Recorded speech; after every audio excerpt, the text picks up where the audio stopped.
Oke, jadi untuk materi kita pada pertemuan ke-7 kali ini, kita akan melihat beberapa hal terkait penyusunan dokumen AMDAL. Belum nyampe nyusun dokumennya loh ya. Nanti setelah UTS akan kita lihat bagaimana menyusun kerangka acuan. Tapi sekarang mulai dari awal preambulnya dulu, dari prolognya dulu. Nah, jadi untuk perkuliahan pada hari ini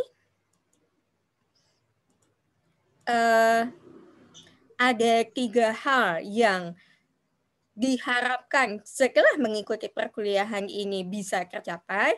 Yang pertama adalah Anda bisa menjelaskan bagaimana tata cara pengajuan AMDAL melalui 2 jalur. Ada yang non-OSS, ada yang OSS. Kemudian paling tidak sekali Anda tahu bedanya ada di mana antara OSS dengan non-OSS itu. OSS, jangan lupa OSS maksudnya apa? Online Submission System. Jadi sistem submisi online atau pengajuan izin usahanya dilakukan secara online, secara daring, secara terpadu. Kemudian capaian pembelajaran yang kedua adalah setelah mengikuti perkuliahan ini diharapkan kalian bisa menjelaskan bagaimana caranya untuk melibatkan masyarakat dalam proses AMDAL ini. Di bagian mananya sih? Kemudian caranya bagaimana? Kemudian kenapa harus dilibatkan? Posisi mereka sebagai apa? Nah, kemudian selanjutnya capaian pembelajaran yang ketiga yang diharapkan setelah Anda mengikuti perkuliahan kali ini adalah Anda dapat menyebutkan siapa saja pihak-pihak yang dapat menyusun AMDAL. Tidak hanya dapat sih ya, yang boleh untuk menyusun AMDAL. Nah, oke. Kita masuk ke ini pertama dulu. Alur pelaksanaan AMDAL. Ini sebetulnya sudah pernah kita bicarakan di pertemuan ketiga, tapi waktu itu masih ini umumnya, masih alurnya secara umum. Sekarang kita lihat secara sedikit lebih spesifik. Spesifiknya bagaimana? Spesifik yang seperti apa? Kalau misalnya kita melihat kembali, ada yang namanya Peraturan Pemerintah Nomor 24 Tahun 2018 itu yang mengatur mengenai bagaimana pemberian izin usaha ini mulai dengan diberlakukannya PP Nomor 24 Tahun 2018 itu dilakukan secara elektronik dan terintegrasi. Nah, jadi dengan diimplementasikannya PP Nomor 24 Tahun 2018 ini, pengajuan izin usaha itu bisa dilakukan melalui 2 jalur. Jalur yang pertama adalah jalur secara OSS atau Online Submission System.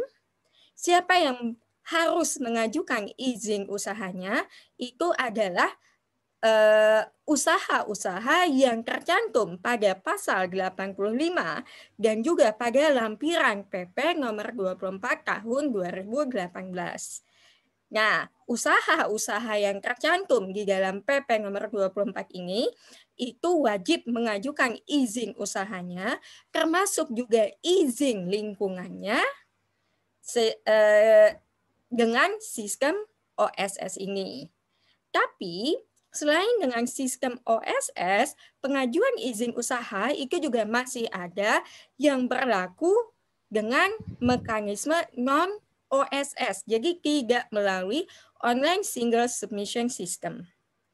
Apa saja kegiatan dan usaha dan kegiatan yang pengajuan izinnya ini dilakukan melalui mekanisme non-OSS, yang pertama adalah kalau misalnya usaha dan atau kegiatan itu adalah milik pemerintah dan dikelola oleh pemerintah.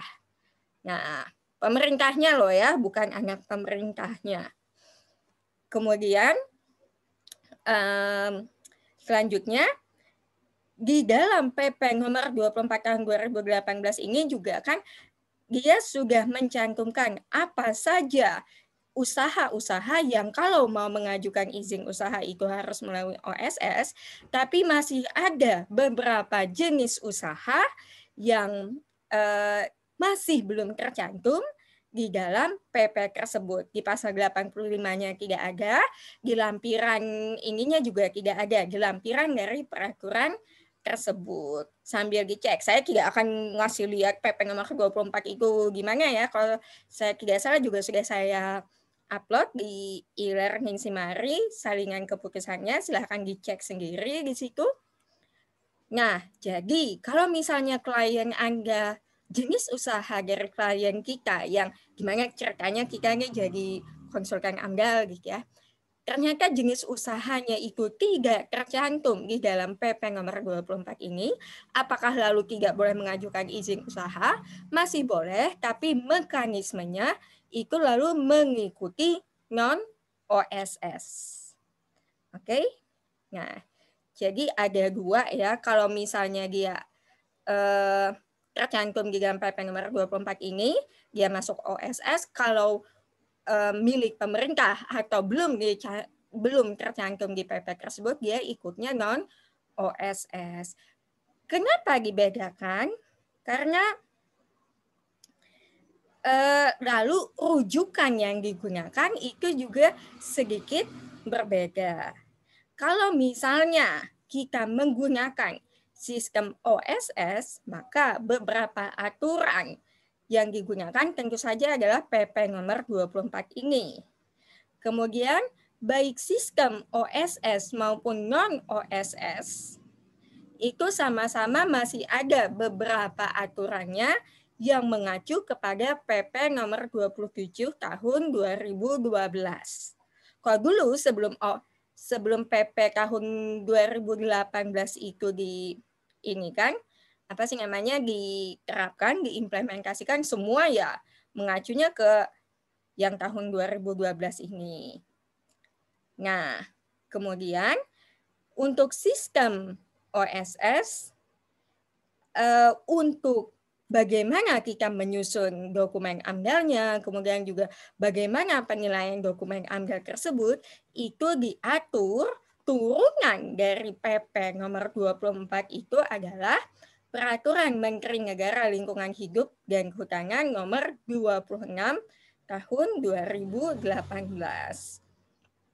Itu kalau jenis usahanya itu yang termasuk di dalam sistem OSS ini.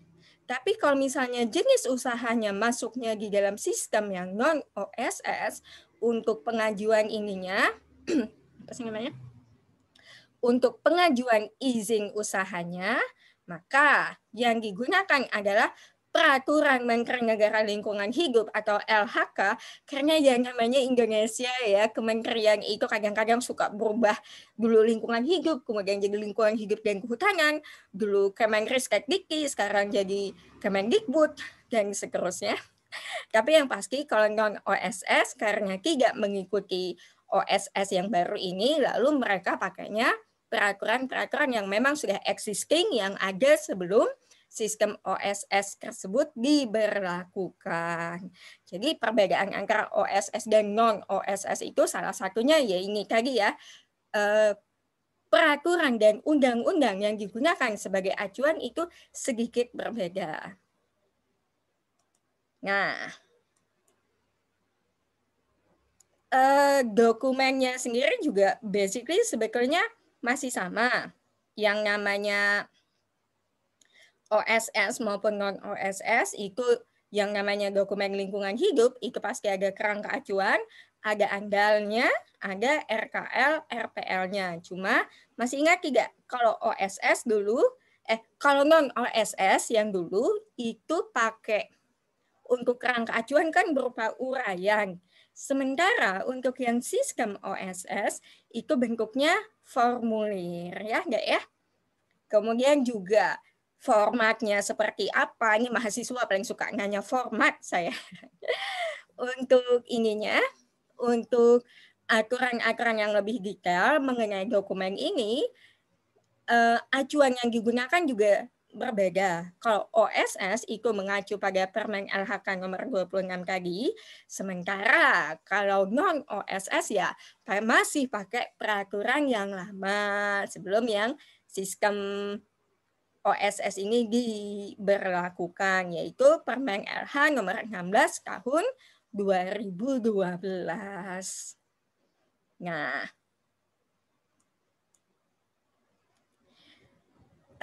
sekarang ini yang sebentar. Ini adalah alur dilaksanakannya AMDAL kalau misalnya melalui non-OSS. Ayo kita refresh lagi ke akhir pertemuan ketiga yang sudah 4 minggu yang lalu. Sudah sebulan yang lalu. Alurnya seperti apa? Yang pertama tentu saja adalah itu diawali dengan pengumuman bahwa akan ada kegiatan usaha, kemudian juga diikuti dengan atau bersamaan dengan konsultasi publik, kemudian lalu penyusunan kerangka acuan. Kenapa mesti konsultasi publik dulu sebelum penyusunan kerangka acuan?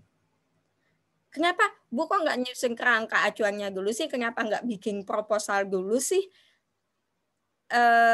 Kenapa nggak kerangka acuannya dulu, terus nanti sambil menyusun kerangka acuan baru kita konsultasi publik. Masalahnya yang ada di dalam kerangka acuan itu harus mencantumkan hasil dari konsultasi publik ini. Kalau Anda tidak punya hasil dari konsultasi publik, Anda tidak punya komponen yang diwajibkan ada di dalam kerangka acuan tersebut. Nah, selanjutnya, setelah penyusunan kerangka acuan ini selesai, KA ini diserahkan ke Dinas Lingkungan Hidup atau pihak yang berwenang, tergantung kewenangannya, karena ya beda ya, kalau proyeknya itu apakah proyek tingkat nasional, atau misalnya kota dan kabupaten, atau provinsi, itu kan beda yang menilai. Kemudian dilakukan penilaian kerangka acuan. Ini kayaknya dari 2 minggu yang lalu juga ada ya. Penilaian KA, kalau misalnya memang kerangka acuannya dianggap sudah bagus, metodenya dianggap sudah cukup tepat untuk dapat memperkirakan DPH, kemudian juga DPH-nya dianggap, memang DPH ini yang penting untuk dikaji lebih lanjut. Nah, diumumkan, Anda bisa lanjut kepada pemprakarsa. Pemprakarsa itu lalu melanjutkan menyusun ANDAL, RKL, RPL. Tapi selalu ada kemungkinan bahwa hasil penilaian kerangka acuan dari komite itu menyatakan bahwa apa sih ini kalian bikin kerangka acuan gimana sih kok nggak beres kayak gini, entah administrasinya yang kurang atau mungkin ada komponen yang tidak dimasukkan atau mungkin menurut tim teknis tenaga ahli penilainya itu DPH Anda ini tidak lengkap atau metode dianggap tidak cukup kuat untuk dapat mengukur DPH yang dikaji. Bisa saja kerangka acuannya itu lalu dikembalikan lagi kepada pemrakarsa.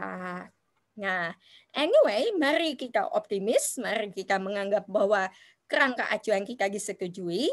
Maka langkah selanjutnya itu adalah penyusunan ANDAL, RKL, RPL. Kemudian kalau sudah selesai, itu kita mengajukan izin lingkungan. Pengajuan izin lingkungan ini ya pada saat Anda menyerahkan dokumen ANDAL Anda, dokumen RKL, RPL Anda, itulah saat di mana Anda resmi mengajukan izin lingkungan untuk usaha Anda. Nah, kalau misalnya dokumen-dokumen ini sudah masuk, sudah lengkap semua, dilakukan penilaian AMDAL RKL RPL ini. Tentu saja sama kayak penilaian kerangka acuan bisa saja dianggap ternyata tidak layak lingkungan, ya tidak diberikan rekomendasinya.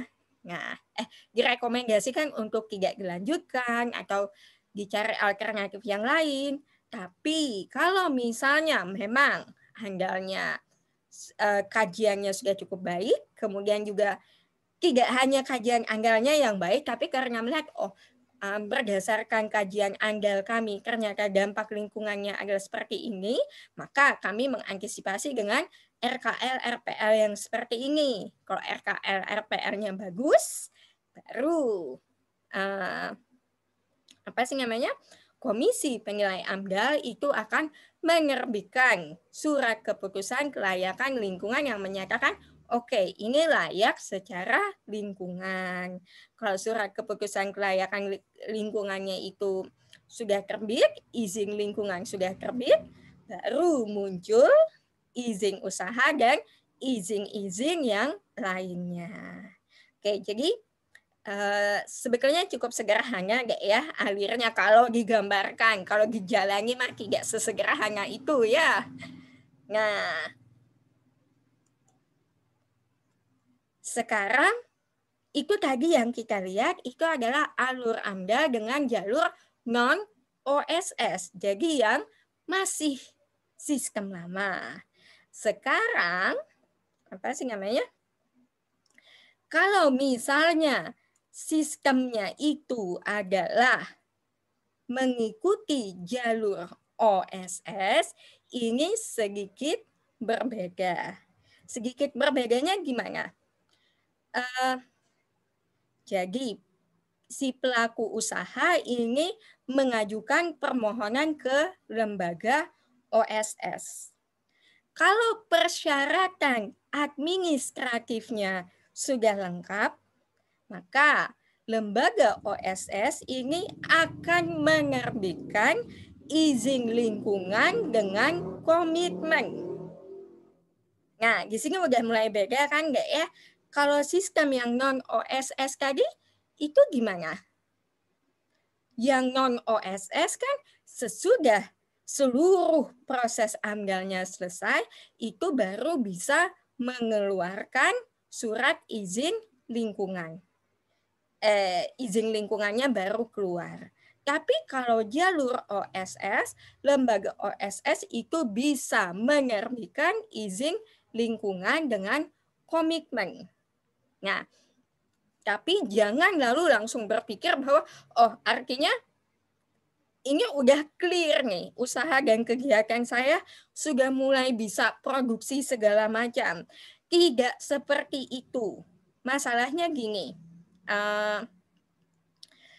ini ingat, ada kata-kata penerbitan izin lingkungan, ada kata-kata dengan komitmen di sini.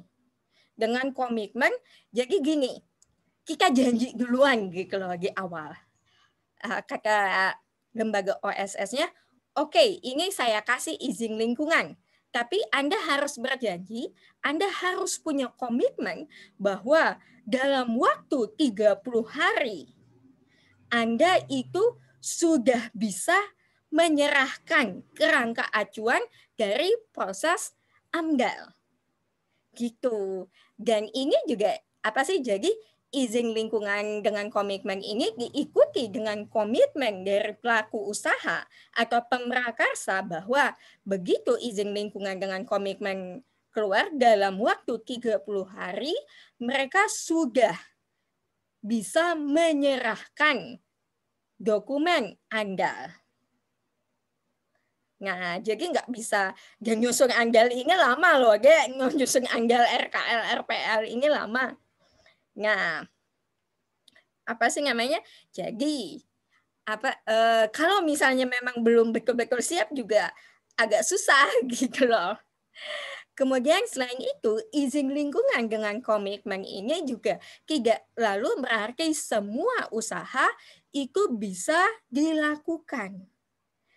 Izin lingkungan dengan komitmen ini hanya memperbolehkan beberapa jenis usaha tertentu. Maksud saya gini, izin pemrakarsa yang telah mendapatkan izin lingkungan dengan komitmen ini tidak berarti lalu dia bisa langsung gaspol melakukan semua aktivitas usaha yang dia rencanakan. Hanya beberapa aktivitas dari usaha tersebut yang bisa dia lakukan, yang dianggap tidak merubah rona lingkungan awal. Misalnya apa? Sudah bisa mulai melakukan rekrutmen pekerja misalnya. Kemudian selain itu bisa mulai melakukan ini, apa sih namanya? Penawaran untuk pembebasan lahan. Nah, itu juga sudah bisa dilakukan.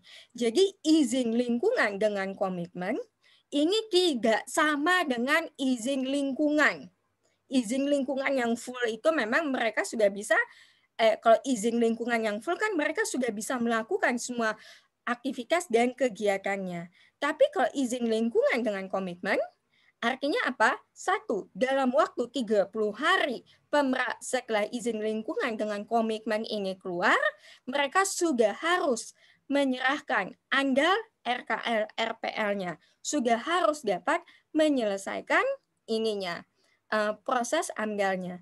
Kemudian yang kedua, izin lingkungan dengan komitmen itu juga hanya bisa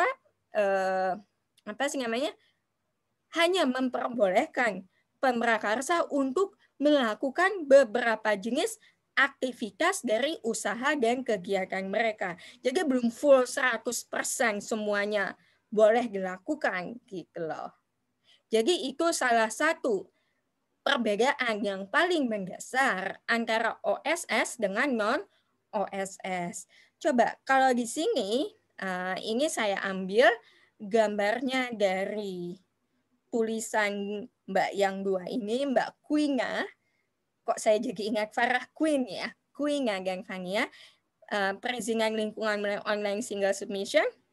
Oh ya, online single submission. Sorry, bukan online submission system. Salah sayanya, online single submission enggak ya? Sorry banget. Ini juga sudah saya upload di Simari untuk materi hari ini. Kalau misalnya Anda ingin melihat, ini adalah salah satu paper yang paling gampang dipahami. Mereka enak banget menjelaskannya. Bukan paper soalnya, ini memang salah satu bentuk media informasi untuk memudahkan masyarakat awam tentang bagaimana caranya, mekanismenya kalau lewat OSS ini seperti apa. Nah, kemudian juga di sini ada kata-kata maksimal 30 hari. Ya kan? Kalau non-OSS tadi, non-OSS setelah KA ini dinyatakan layak, ini si pemrakarsa mau berapa lama bikin ANDAL RKL RPL-nya itu tidak ada batasan deh. Nggak yang meski 30 hari sudah harus selesai segala macam. Penyusunan kerangka acuan juga ya seselesainya lah ya, sepasrahnya.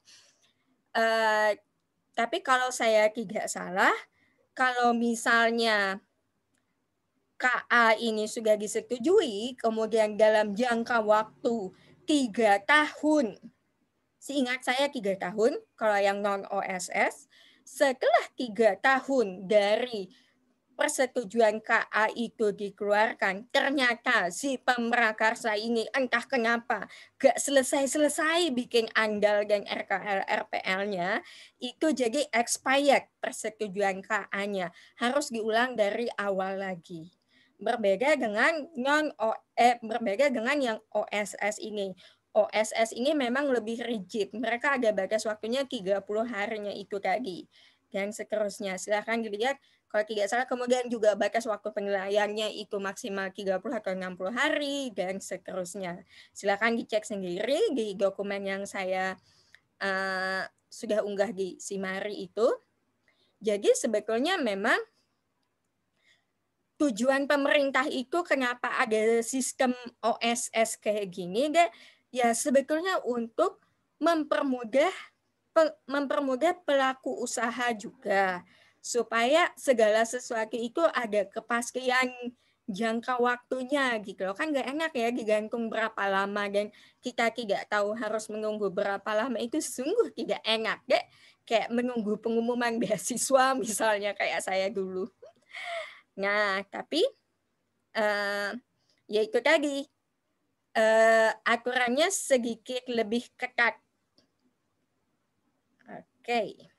Jadi kalau misalnya saya tanya bedanya OSS dan non-OSS itu apa saja, dokumennya sedikit berbeda. Kalau OSS itu pakai formulir kerangka acuan, kerangka acuannya dalam bentuk formulir kerangka acuan, non-OSS KA-nya dalam bentuk uraian kerangka acuannya. Kemudian kalau non-OSS itu tidak ada batasan waktu yang terlalu ketat. Kalau OSS ada jangka waktu 30 hari. Kemudian kalau yang non-OSS, izin lingkungan, itu baru keluar setelah proses AMDAL-nya selesai, setelah pemrakarsa itu telah mendapatkan surat pernyataan kelayakan dari Komisi Penilaian AMDAL. Sementara kalau yang non-OSS, kalau yang OSS pada saat awal pengajuan dan administrasi sudah lengkap, maka pemrakarsa itu telah dapat memperoleh izin lingkungan dengan komitmen. Oke. Nah, itu tadi perbedaan antara yang OSS dan non-OSS. Tapi baik OSS maupun non-OSS, itu semua sama-sama masih harus melibatkan masyarakat di dalam proses AMDAL-nya. Dan tidak hanya AMDAL di Indonesia, ya. Public involvement atau pelibatan masyarakat ini merupakan salah satu komponen yang penting di dalam environmental impact assessment di berbagai negara. Tapi ya bentuk dan peraturannya juga tentunya akan berbeda-beda untuk masing-masing negara. Di Indonesia sendiri, public involvement ini atau pelibatan masyarakat ini memang sudah ada dasar-dasar hukumnya. Yang pertama dulu Undang-Undang Nomor 32 Tahun 2009 itu 32 tahun 2009, masih ingat ini yang mana?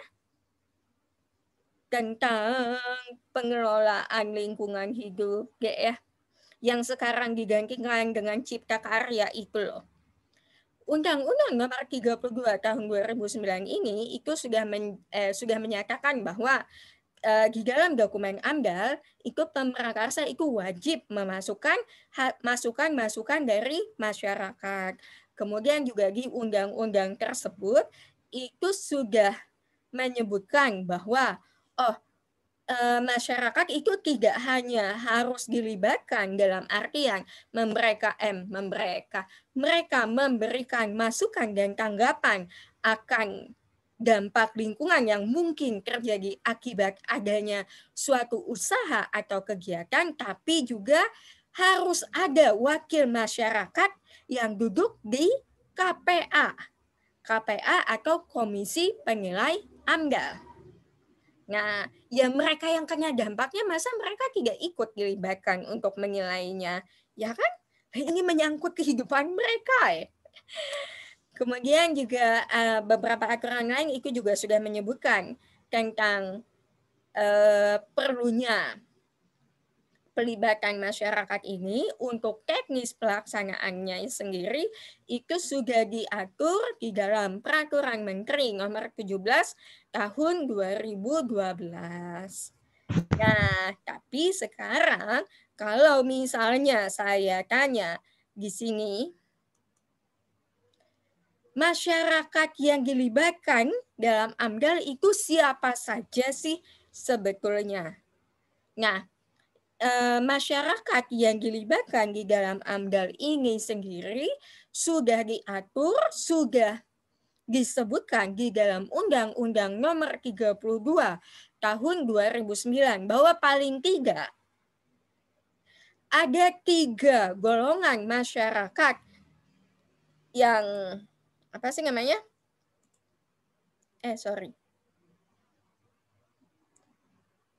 Yang harus dilibatkan di dalam AMDAL. Wait. 3 golongan masyarakat yang terlibat di dalam AMDAL ini, yang pertama adalah masyarakat yang terkena dampaknya, yang memang betul-betul karena posisinya dia berada di wilayah tersebut. Ingat nggak, minggu lalu kita sempat membahas tentang batasan sosial, ya kan? Waktu kita melakukan pencakupan, salah satu yang juga kita cakup, kita lingkup, itu adalah batas wilayah, ada batas wilayah tapak proyek, ada batas wilayah ekologis, ada batas wilayah administratif, dan ada batas wilayah sosial. Anggota masyarakat yang ada di dalam batas wilayah sosial inilah yang kita masukkan sebagai masyarakat yang terkena dampak. Nah, selanjutnya, selain masyarakat yang terkena dampak ini tadi, ada golongan masyarakat kedua yang juga seharusnya ikut dilibatkan di dalam proses AMDAL, yaitu masyarakat pemerhati. Masyarakat pemerhati ini biasanya seharusnya Anda sebagai mahasiswa ini bisa dimasukkan ke dalam golongan masyarakat pemerhati. Karena mungkin Anda tidak terkena secara langsung dampaknya, tapi Anda punya concern atau kepedulian akan bagaimana suatu usaha dan atau kegiatan ini bisa mempengaruhi masyarakat. Atau selain mahasiswa, bisa juga lembaga swadaya masyarakat yang mungkin posisinya tidak berada di lokasi yang terkena dampak tersebut, tapi ini bisa menyangkut apa sih? Ini menyangkut tentang isu yang jadi concern mereka, jadi perhatian mereka, terutama walhi nih salah satunya. Nah, kemudian juga, jadi ini kalian sambil coba dipikir-pikir ya, yang tugas besarnya, kalian ini golongan yang kalian wakili, ini masuk dalam golongan masyarakat yang mana. Kemudian ada juga dia mau tidak mau, bukan pemerhati sih ya, tapi apapun keputusan yang dihasilkan di dalam AMDAL tadi, mereka juga akan ikut terpengaruh. Beberapa ya dinas-dinas misalnya, atau misalnya masyarakat yang tinggal di daerah yang berbatasan dengan batas sosialnya.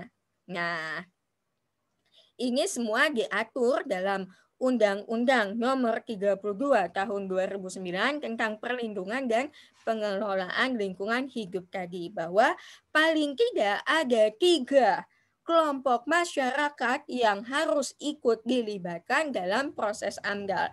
Yang pertama, tentu saja yang paling penting adalah masyarakat yang terkena dampak dari usaha dan atau kegiatan itu sendiri, atau dengan kata lain masyarakat yang ada, yang tinggal berdomisili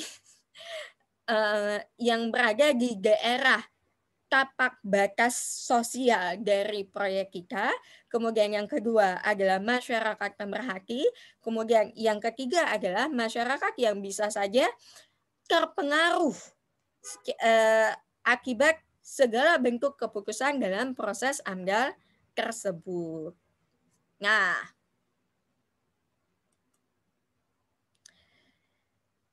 tadi sebelum mulai bikin kerangka acuan pun, salah satu langkah pertama yang harus dilakukan itu adalah kita mesti halo-halo dulu.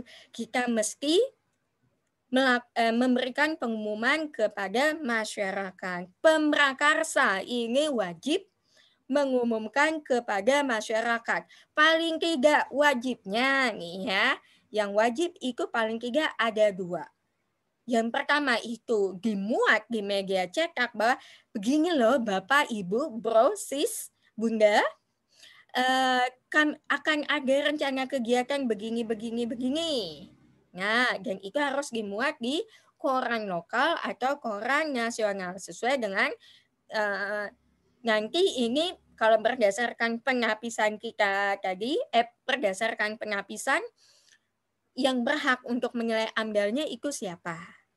Bisa saja kalau misalnya yang menilai AMDAL-nya itu adalah KPA di tingkat provinsi, ya koran lokal saja cukup. Tapi kalau misalnya proyek Anda adalah proyek besar, kemudian juga berdasarkan hasil penapisan, komisi penilai AMDAL yang harus dari pusat in terms of langsung Departemen Lingkungan Hidup ya nggak mungkin dong Anda pengumumannya cuma di majalah dinding yang dimuat di RT 42 misalnya. Itu tidak pas, harus di media nasional.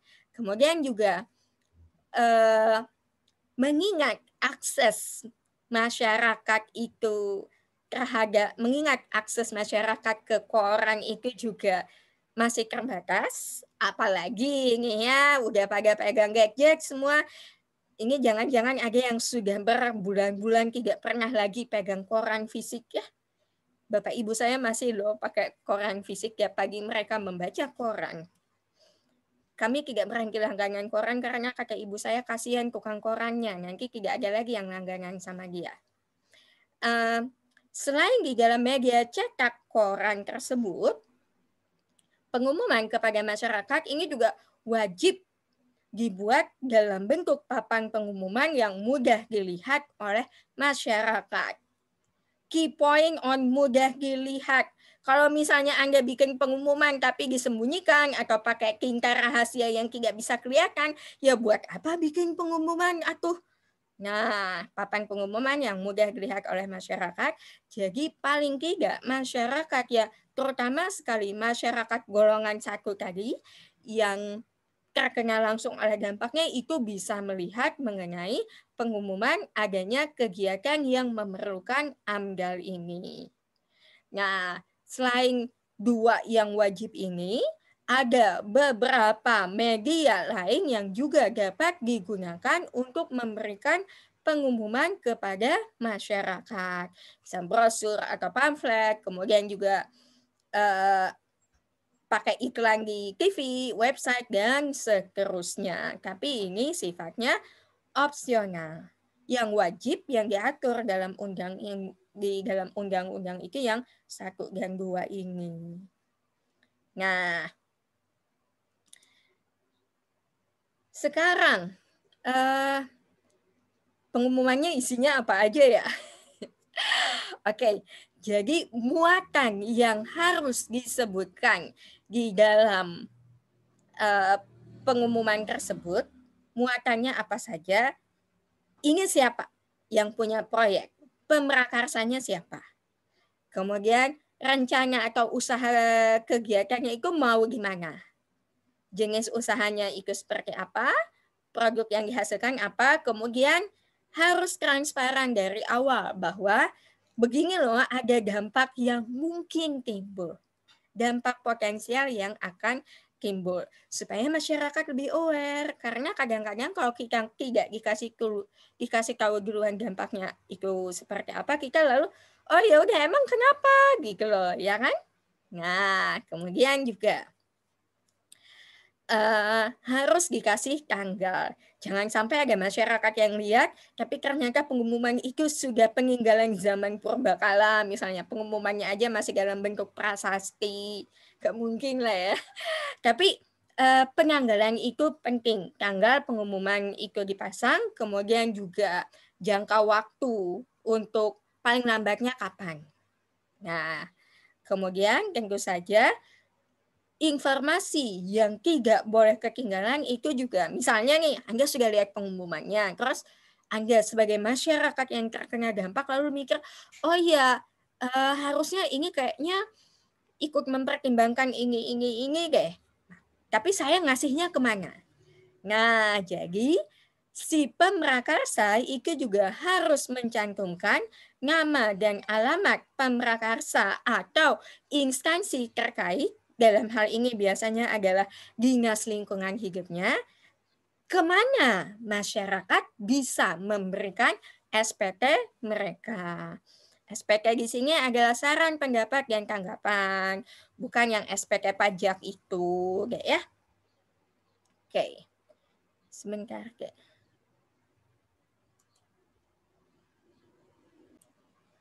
Oke, kita lanjutkan. Jadi, beberapa informasi penting yang harus dicantumkan di dalam pengumuman kepada masyarakat tersebut ada yang 7 ini.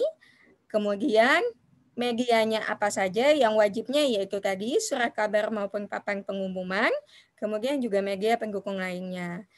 Masyarakat juga ya, mereka harus memiliki waktu yang cukup untuk bisa menyampaikan aspirasi mereka, ya jangan hari ini baru masang pengumuman tapi besok sudah harus di ini. Paling lambat kalau misalnya mau ngasih SPT, saran atau segala macam itu paling lambat besok. Lah saya baru lihatnya pagi ini, malam sudah ditutup, gimana cara Pak? Padahal dosen juga ada yang kayak gitu ya.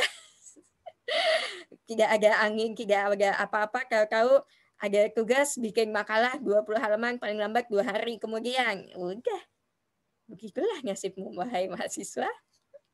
Nah, standarnya adalah sesuai dengan peraturan yang berlaku, masyarakat dapat menyampaikan SPT mereka itu maksimal 10 hari setelah tanggal pengumumannya. Itu makanya tanggal pengumuman tersebut harus jelas. Jadi menghitung 10 harinya itu mudah. Nah, semua SPT yang diterima, baik misalnya nih ya, ada masyarakat yang walaupun dia tidak lihat pengumumannya, dia udah tahu duluan nih. Kalau misalnya dia sudah memberikan SPT mereka, maka pemrakarsa itu tentu saja wajib didokumentasikan seluruh SPT yang masuk tersebut. Kemudian juga tidak hanya didokumentasikan, tidak hanya jadi masuk ke folder saja, hanya sebagai arsip saja, tapi itu juga harus dijadikan sebagai salah satu patokan atau acuan dari pemrakarsa pada saat menyusun KA. Yang pertama dulu KA aja. KA itu kan wajib ada masukan dari masyarakat ini, Dek.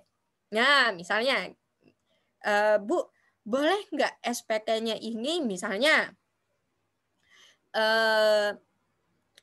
lokasi proyeknya ini berada di daerah yang cukup terisolir, yang tingkat literasinya itu tidak standar, masih cukup rendah. Apakah masyarakat lalu harus terkendala oleh bahasa untuk dapat menyampaikan SPT-nya? Ya enggak deh, kalau misalnya mau disampaikan dalam bahasa daerah ya silahkan gitu loh. Atau misalnya si kakek-kakek dan nenek-neneknya ini mau menyampaikan SPT tapi tidak bisa menyampaikan secara tertulis, ya nggak apa-apa, bisa langsung datang ke kantor instansi lingkungan hidup yang berkepentingan untuk menerimanya. Karena ya itu tadi, Indonesia sendiri ini sebetulnya masih ada beberapa daerah yang bahasa daerah itu masih jadi bahasa utama. Tempat saya KKN aja dulu, KKN saya tapi udah belasan tahun yang lalu sih, sudah hampir 15 tahun yang lalu, ke tempat KKN saya itu saya ngasih penyuluhan itu di hadapan orang-orang yang kakek-kakek, nenek-nenek yang tidak bisa ngomong bahasa Indonesia. Jadi pakai bahasa Jawa. Dan bahasa Jawanya kromo inggil pula yang aduh. Jadi, tapi mereka ngerti kalau kita ngomong. Cuma kalau mereka untuk menanggapi itu mereka nggak bisa pakai bahasa Indonesia. Biasanya pakai bahasa Jawa kromo inggil itu. Jadi saya sengaja mendatangkan teman saya yang memang kuliahnya di ini untuk menjadi penerjemah. Saya cuma bisa bahasa Jawanya itu cuma kulo niki saking Kalimantan, kulo mboten saged bahasa Jawi. Udah, itu aja yang saya bisa bahasa Jawa. Anyway, kembali ke sini. Nah, ini adalah beberapa contoh pengumuman publik terhadap rencana kegiatan.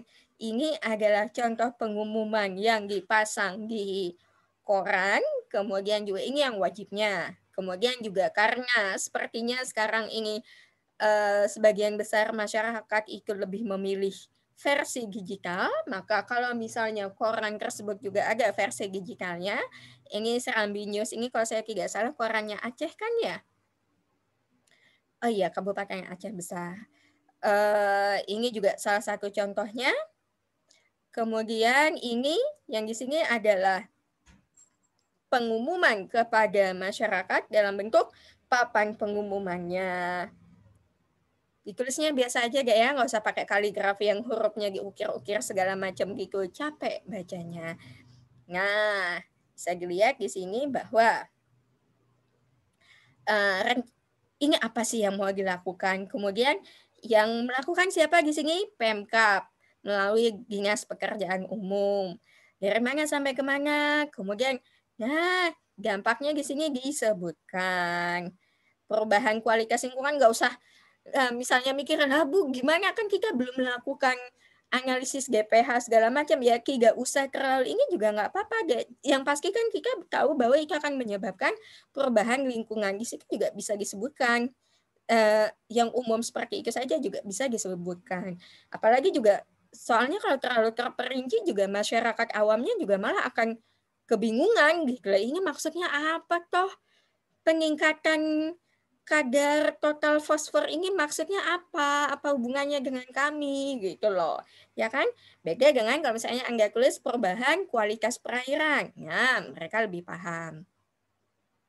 Kemudian di sini disebutkan saran dan tanggapannya itu di ini apa sih namanya? Diberikannya ke siapa? Sebentar di sini kok ini 30 hari ya? Meskinya 10 hari sih, tapi 10 hari itu memang batasan paling cepat, tidak boleh kurang dari 10 hari. Kemudian ini contohnya kalau misalnya pelaksana kegiatannya ini pihak swasta, yang ini hotel. Oke. Nah, selanjutnya selain pengumuman kepada masyarakat, pengumuman ini kan kita baru ngasih taunya nih bahwa akan ada kegiatan ini, kami perlu melakukan AMDAL. Tolong dong kalau Bapak Ibu ada SPT silahkan sampaikan ke kami. Tapi kalau misalnya tidak ada yang masukin SPT gimana dong? Enggak. Nah, jadi selain memasang pengumuman itu, pemrakarsa tentu saja harus jemput bola untuk mengumpulkan saran, pendapat, dan tanggapan itu. Dengan cara apa? Dengan cara melakukan konsultasi publik. Sudah diumumkan, ya diingin juga, diundang juga untuk datang gitu loh. Siapa tahu mungkin tidak sempat baca pengumuman, ya diundang gitu loh.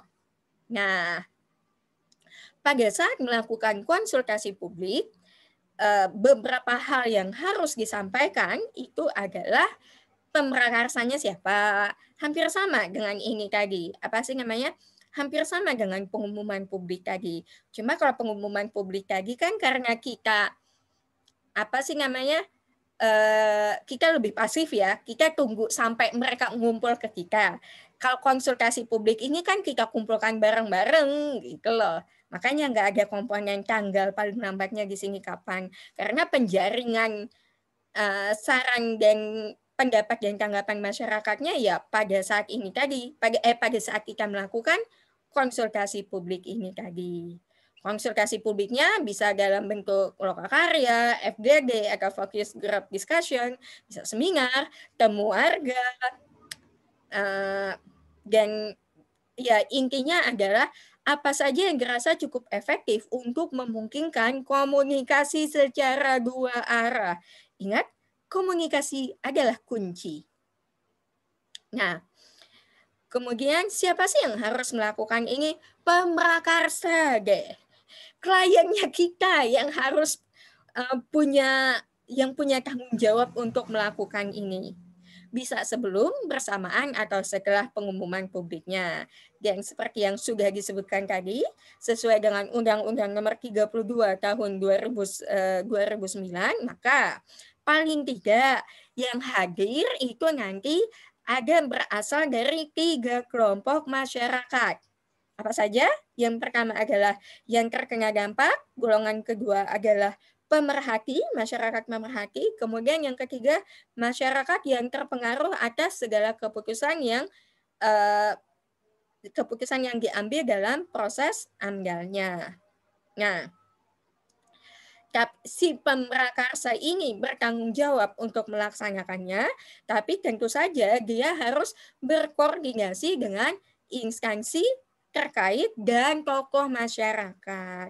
Salah satunya gini aja, tokoh masyarakat tidak hanya kepala desanya sih ya, termasuk juga tokoh masyarakat informal, pokoknya yang apa ya, yang kalau bahasa Sundanya yang diwaro gitu lah, yang direken, yang dianggap lah oleh masyarakat yang pendapatnya itu dianggap. Soalnya kadang-kadang gini, pemrakarsa misalnya tanpa berkonsultasi dengan tokoh masyarakat, pemrakarsa lalu mengadakan temu warga pada jam 8 pagi dengan alasan oh kan masih pagi nih, masih segar. Lah tapi kalau misalnya masyarakatnya rata-rata petani, yang nggak ada yang datang jam 8 pagi itu, masih di sawah. Atau sebaliknya, misalnya kegiatannya itu si masyarakatnya rata-rata nelayan yang melaut ikan di malam hari ya, tidak mungkin kan temu warganya itu malam pada saat mereka bekerja. Oke. Oke. Jadi ini tadi tentang konsultasi publik. Kalau misalnya saya tanya apa saja yang harus disampaikan, paling tidak kalian bisa menyebutkan, dari 6 ini paling tidak kalian bisa menyebutkan 3 aja, itu sudah tercapai tujuannya. Bentuknya seperti apa juga sudah tahu ya, pelaksanaannya, yang bertanggung jawab siapa, kemudian juga siapa saja yang harus hadir.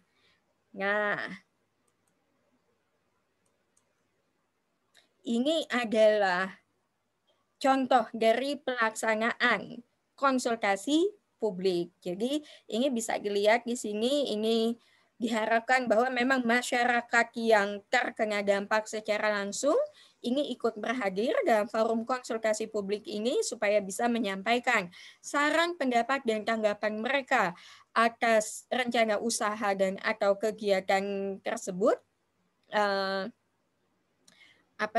secara langsung, sehingga bisa dimasukkan di dalam kerangka acuan, menjadi salah satu pertimbangan pemrakarsa dalam menyusun kerangka acuan. Bisa dilihat, kalau ini kayaknya di balai desanya ada ya, tergantung kondisi desanya juga. Atau kalau misalnya ada aula pertemuan di desanya juga bisa. Nah, atau misalnya kalau si pemrakarsanya banyak duit mau nyewa hotel ya silahkan, ini kan di hotel ini. Nah ini kalau ngeliat ininya ini kayaknya di salah satu kantor pemerintah deh ya. Kalau ini juga. Jadi apapun bentuknya, yang penting adalah pada saat konsultasi publik itu dilaksanakan, hal-hal penting yang harus diperhatikan adalah ketiga golongan masyarakat tersebut harus ada terwakili semua. Kemudian juga selain itu yang harus diperhatikan juga ini namanya konsultasi publik. Anda tidak hanya si pemrakarsa wajib tidak hanya ngomong saja, tapi juga masyarakat yang namanya dua arah, masyarakat juga berhak menyampaikan saran, pendapat, dan tanggapan mereka di konsultasi publik ini. Nah, kemudian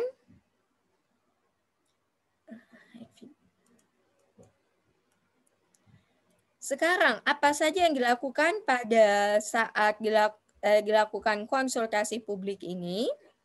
Masyarakat yang terkena dampak selain ini selain menyampaikan aspirasi mereka, selain menyampaikan SPT mereka terhadap pemrakarsa tentang apa saja sih concern masyarakat, apa saja kekhawatiran masyarakat, apa harapan mereka terhadap proyek ini. Ingat nggak, tadi berdasarkan Undang-Undang Nomor 32 Tahun 2009, kewajiban pemrakarsa masyarakat itu selain wajib dilibatkan dalam hal menerima saran, masukan, dan tanggapan, pemrakarsa harus meminta SPT itu, masyarakat yang terkena dampak itu juga harus ada di dalam komisi penilai AMDAL. Nah, jadi pada saat konsultasi publik ini juga adalah saatnya tidak hanya menyampaikan SPT, tapi juga masyarakat itu lalu memilih siapa di antara mereka yang dianggap bisa mewakili untuk duduk sebagai anggota komisi penilai AMDAL.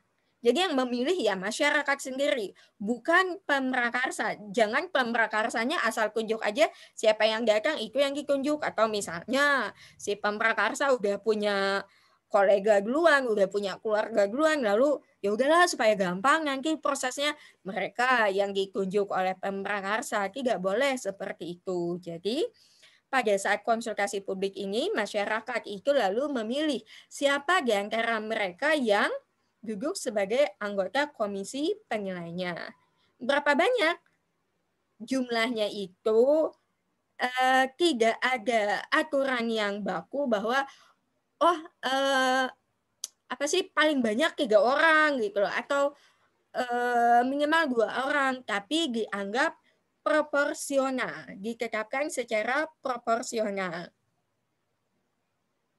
Kalau misalnya memang masyarakat yang misalnya masyarakat yang terkena dampak itu dianggap cukup diwakili oleh 5 orang saja ya, 3 orang saja ya boleh. Tapi kalau misalnya sampai ada 50 orang wakil masyarakat ya nggak bisa juga kayak gitu. Jadi dalam konsultasi publik itu juga salah satunya adalah kita menetapkan berapa orang dari wakil masyarakat yang akan duduk di dalam komisi penilaian AMDAL dan siapa saja.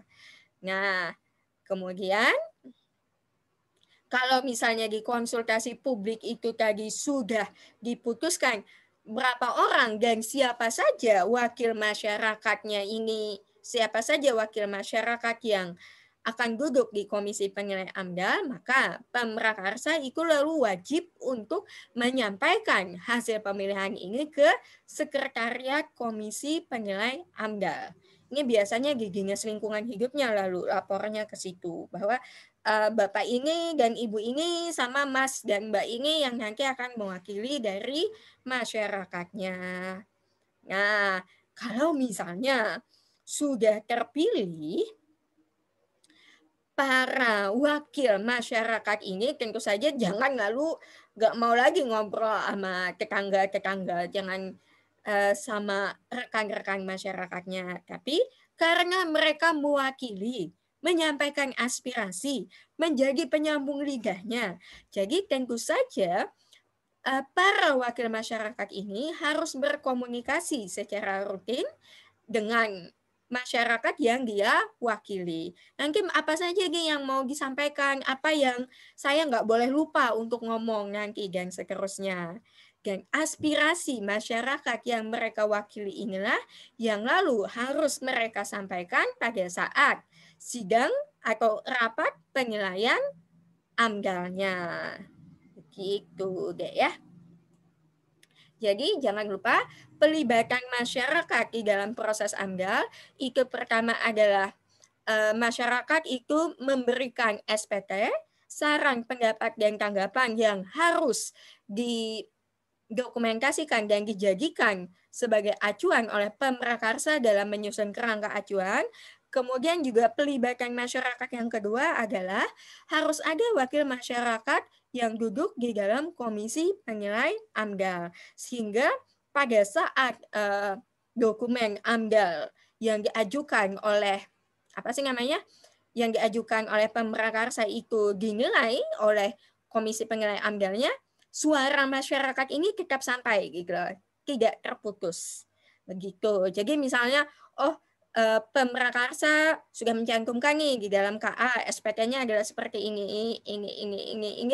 Kemudian di dalam RKL dan RPL-nya kata pemrakarsa rencana kami untuk menanggapi SPT dari masyarakat yang poin A adalah dengan melakukan ini. Ya, masyarakat harapannya adalah wakil dari masyarakat yang ada di Komisi AMDAL itulah yang dapat menilai apakah memang RKL, RPL, ataupun apakah memang AMDAL yang dilakukan itu memang sudah mengkaji sesuai dengan aspirasi masyarakat dan apakah RKL, RPL yang disusun oleh pemrakarsa memang bisa relevan dengan aspirasi masyarakat itu tadi. Nah, misalnya nih ya, sudah setengah jalan kayak gini, udah setengah semester, lalu Anda merasa sudah mantap, wah ini kayaknya lulus mata kuliah ini saya bisa nih jadi konsultan AMDAL. Atau kayaknya begitu selesai SSI saya bisa langsung bukan menjual diri, ya ampun, saya punya bargaining position karena saya sudah tahu AMDAL, saya sampai hafal undang-undang peraturan pemerintahnya, saya sudah dengan penuh percaya diri bisa menyatakan bahwa saya siap jadi konsultan AMDAL. Sebentar deh ya. Masalahnya gini, untuk personalia penyusun AMDAL itu juga ada aturannya. Dan itu yang akan kita bahas selanjutnya. Nah, untuk pelaksana studi AMDAL, jadi mulai dari penyusunan kerangka acuan, kemudian juga melakukan analisis dan kemudian juga penyusunan laporan AMDAL-nya, kemudian juga penyusunan RKL, RPL, itu sudah diatur. Patokannya kita pakai Permen LH nomor 16 tahun 2013. Nah, dalam pelaksana studi AMDAL itu paling tidak ada dua. Ada tim penyusun AMDAL-nya sendiri, kemudian ada tenaga ahli. Asisten penyusun boleh ada, boleh tidak ada. Tim penyusun AMDAL itu wajib terdiri atas ketua tim, dan ketua tim nggak bisa asal tunjuk aja, nggak bisa asal tunjuk atau pakai cabutan gitu. Tapi dia harus memiliki sertifikat kompetensi penyusun AMDAL sebagai ketua. Jadi nggak bisa ya Bu, hanya berdasarkan niat dan itikad baik saja saya menjadi ketua. Ya kalau niat dan itikad baik Anda disertai dengan sertifikat kompetensi ya monggo. Tapi kalau hanya niat dan itikad baik saja, mohon maaf belum cukup. Nah, jadi ketua tim harus memiliki sertifikat KTPA-nya, memiliki sertifikat KTPA.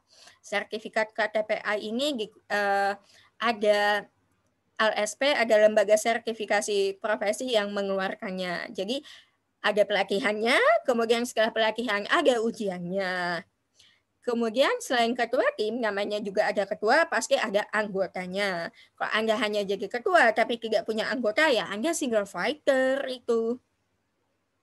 Anggota tim minimal 2 orang. Anggota tim ini juga untuk masuk di dalam tim penyusun AMDAL, anggota tim itu minimal memiliki sertifikat kompetensi sebagai anggota tim penyusun AMDAL atau ATPA. Nah, ini tim penyusunnya. Kemudian tim penyusun ini biasanya yang paham mengenai teknis, mekanisme pengajuan, kelengkapan dokumennya apa saja, itu tim penyusunnya. Tapi untuk melakukan analisisnya sendiri, itu kita perlu tenaga ahli. Nah, kayak gini misalnya. Tenaga ahli, tim penyusun AMDAL itu si tim penyusun AMDAL ini sudah mikir, oh ya dampak pentingnya ini. Kemudian salah satu dampak yang ternyata harus dikaji ini adalah tingkat kebisingan misalnya. Kalau hanya mengandalkan ketua tim dan anggota tim yang mungkin saja basic ilmunya itu bukan orang fisika atau orang teknik yang mengerti tentang bagaimana kita mengukur tingkat kebisingan, ya mereka tidak bisa gitu loh melakukan analisis itu. Jadi tetap wajib ada tenaga ahli. Sebaliknya misalnya, wah kalau gitu cuma ini dong yang bisa masuk itu gimana kalau misalnya gini aja Bu, tim penyusun AMDAL-nya ini semuanya orang sains, jadi bisa mengukur semua dampak lingkungan yang terjadi. Ya nggak bisa kayak gitu juga kali. Soalnya gini, ingat, dampak lingkungan, komponen lingkungan itu kan tidak hanya komponen fisika dan kimiawi serta komponen biologi saja, tapi juga ada komponen sosial ekonomi budaya. Kalau misalnya ada orang dengan basis sains yang rigid diminta untuk mengukur tingkat kepuasan masyarakat dari segi ekonomi misalnya, atau disuruh mengukur kira-kira lalu tingkat laju inflasi atau tingkat pertumbuhan ekonomi masyarakat akibat adanya kegiatan ini, itu bagaimana menghitungnya? Nggak bisa kan? Kalau kita tidak menyerahkan sesuatu kepada ahlinya, itu sia-sia deh. Nah, jadi selain tim penyusun AMDAL, itu juga kita tetap perlu tenaga ahli. Tenaga ahli yang memang memiliki kompetensi dan keahlian yang sesuai yang diperlukan dalam penyusunan dokumen AMDAL tersebut. Nah, tenaga ahlinya juga kadang-kadang tidak mengerti alur penyusunan dokumennya seperti apa, tapi kalau dikasih, ini loh Pak, kami minta tolong lakukan analisis begini, begini, begini. Tapi soal dokumennya nanti kami yang ngurus dari tim penyusunnya. Kayak gitu jadinya. Nah, apa sih namanya? 1 dan 2 itu wajib ada. Opsional yang ketiga, asisten penyusun AMDAL. Nah, kalau Anda sedang berminat untuk berkarir di bidang konsultasi lingkungan, misalnya mau jadi konsultan AMDAL, ini bisa jadi apa sih namanya, tonggak pertama jenjang karir Anda. Untuk bisa menjadi asisten penyusun AMDAL itu tetap perlu sertifikat deh. Tapi apa sih namanya, sertifikat tersebut itu didapatkan kalau misalnya orang tersebut sudah mengikuti pelatihan penyusun AMDAL. Wah, ya sudah Bu, bagaimana kalau misalnya Prodi Kimia mengadakan pelatihan penyusunan AMDAL? Bisa tapi tidak akan diakui sertifikatnya karena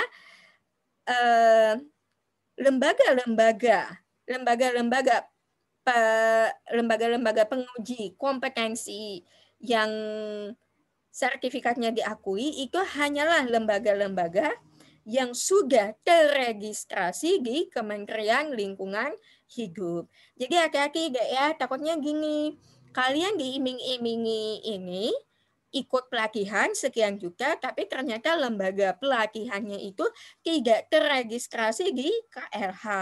Anda lulus pelatihannya itu tetap tidak bisa menjadi asisten penyusun AMDAL-nya. Gitu. Kalau saya tidak salah, tapi untuk bisa ikut pelatihan penyusunan AMDAL ini harus lulus ini dulu, dasar-dasar AMDAL dulu. Lembaga-lembaga yang terregistrasi misalnya ini biasanya kalau untuk institusi pendidikan, kalau misalnya suatu institusi pendidikan memiliki pusat studi lingkungan hidup, itu biasanya kalau mereka mengadakan pelatihan itu memang sudah terregister atau bahkan terakreditasi di KLH. Misalnya PSLH UGM, ini 11 juta kalau saya tidak salah untuk penyusunan AMDAL. Kalau PSLH ITB sekitar 9 apa 10 gitu loh kalau saya nggak salah. Jadi ya wajar saja sih kalau bayarannya gede, karena modal awalnya juga gede, deh. Wait. Next one. Nah, sekarang pemrakarsa untuk dapat menyusun dokumen AMDAL, itu dia bisa saja menyusun tim penyusunnya ini berasal dari pemrakarsanya sendiri. Misalnya saja pemrakarsanya ini adalah suatu perusahaan besar yang memang punya tim corporate environmental responsibility yang memang betul-betul bagus, ya silahkan. Artinya si pemrakarsa ini bisa punya tim sendiri untuk menyusun AMDAL. Tapi bisa saja pemrakarsa ini lalu kayaknya kalau di tim kami, dari perusahaan kami tidak ada nih orang yang bisa dianggap kompeten untuk menyusun dokumen AMDAL ini tadi. Ya bisa pakai jasa konsultan. Konsultannya bisa atas nama perorangan atau penyusun perorangan, atau kita pakai lembaga penyedia jasa penyusunan dokumen atau LPJP. Nah, kalau LPJP ini istilah kata kayak bironya gitu loh, Dek. Nah, jadi bisa kalau untuk menyusun dokumen AMDAL-nya sendiri, pemrakarsa memang harus menyusun bertanggung jawab atas dokumen AMDAL-nya itu, tapi yang menyusunnya bisa saja kalau pemrakarsanya ini tidak punya sumber daya manusia yang kompeten untuk bisa menyusunnya, dia bisa saja melibatkan pihak lain, entah konsultan, entah dari lembaga penyedia jasa. Nah, tapi tentu saja tidak bisa sembarangan. Misalnya saja calon mertua Anda punya rencana mau bikin pabrik kelapa sawit misalnya. Terus, oh kamu mau kawin sama anak saya ya? Ya sebagai ininya dulu pernah kuliah. Ini kan dulu pernah kuliah di kimia ngambil AMDAL nggak? Oh ngambil Pak. Ya sudah kalau gitu kamu kerjain AMDAL-nya saya. Lalu kita mikir, oh ini penyusun perorangan nih. Nggak bisa deh. Karena untuk menyusun dokumen AMDAL, tadi sudah disebutkan di awal tadi bahwa sesuai dengan Undang-Undang Nomor 32 Tahun 2009, penyusun dokumen AMDAL itu wajib memiliki sertifikat kompetensi. Sertifikat kompetensi yang diakui. Nah, kemudian juga kalau saya tidak salah Undang-Undang tahun 2009 atau 2012 itu jelas-jelas sekarang sudah menyatakan bahwa kalau misalnya individu tersebut statusnya adalah pegawai negeri sipil di instansi lingkungan hidup, itu tidak boleh menyusun dokumen AMDAL. Karena nanti bias yang menilai orang lingkungan hidup, yang menyusun orang lingkungan hidup, yang menilai adalah orang dari instansi dinas lingkungan hidupnya. Ya, kalau bisa maka yang menyusun nggak boleh dari instansi itu supaya tetap objektif. Rasanya di peraturan tahun 99 itu memang belum disebutkan bahwa dilarang gitu loh. Tapi sekarang sudah jelas aturannya bahwa kalau statusnya adalah PNS di instansi lingkungan hidup yang notabene adalah merupakan instansi yang berwenang dalam melakukan penilaian AMDAL, itu udah nggak boleh untuk menjadi penyusun dokumen AMDAL. Misalnya Anda mau pakai jalan ninja, ya nggak apa-apa Bu. Kalau misalnya tidak ditanya saya nggak akan ngomong. Kalau misalnya orang nggak nanya kan nggak akan ketahuan Bu. Ya, tapi kalau misalnya ketahuan gimana? Nah, Undang-Undang Nomor 32 Tahun 2009 itu sudah menyebutkan bahwa harus ada sertifikat kompetensinya. Kalau tidak ada, tidak boleh. Kalau misalnya tetap nekat, kami juga akan mendenda Anda. Dendanya tidak main-main loh. Ini 3M ini. 3M ini kalau beli es cendol, Anda bisa beli pabriknya. Oke, jadi dasar hukumnya sudah jelas bahwa untuk bisa menyusun dokumen AMDAL itu yang boleh adalah orang-orang yang memang sudah memiliki sertifikat kompetensi. Oke. Astaga, saya pikir tadi paling-paling 1 jam selesai. Ternyata, jangan lupa 31 Maret nanti kita ujian tengah semester untuk mata kuliah ini. Ini aja kayaknya udah ada beberapa yang lagi ujiannya sebetulnya. Untuk